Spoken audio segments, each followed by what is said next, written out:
By Richard Moss. 241,017 article The Haunted Ledger, now residing at Preston Manor in Brighton. Copyright Royal Pavilion and Museums, Brighton. Hove. A family in Kent donated this haunted book to Brighton's most haunted house, Preston Manor, in 2015 after being plagued by spectral visions and ghostly visitations.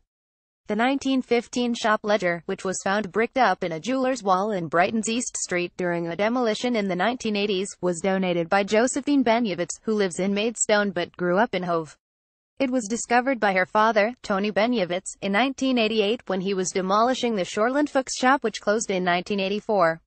But when he took it home, the sinister book caused both father and daughter to suffer what they believed to be a number of spirit visitations. Josephine reports that images appeared in her rug, including a group of men, women and children and a soldier with a horse.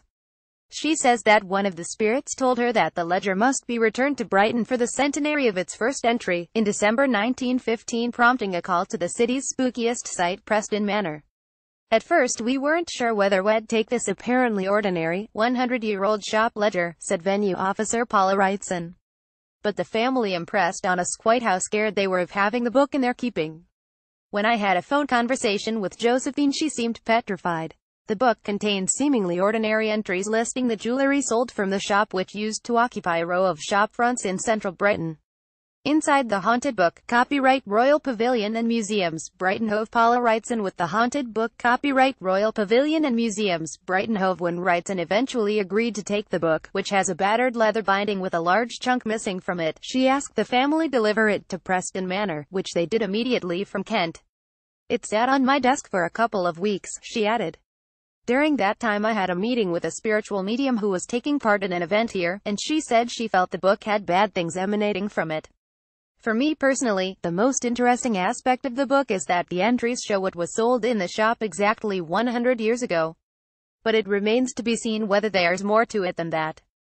Preston Manor has its fair share of ghosts and a reputation for spectral activity and unexplained phenomena dating back to its days as a private home in the early Victorian period. The most famous is the Lady in White, who was said to be related to an excommunicated nun whose body was eventually found buried underneath the patio.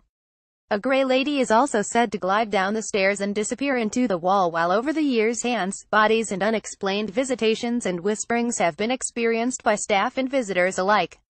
Over the past decade it has hosted regular paranormal-themed tours, talks and events, continuing a trend started in the 1880s when seances were conducted in the house. Is there a clue in the ledger entries? Entries for Tuesday, December 7, 1915. Miss Baines, 4 Madeira Villas, brown antique cabinet frame, 86, 8 shillings and 6 pence. Miss H. Butler, writing indecipherable, 29. Miss Fanshawe, silk blotter and case, 26.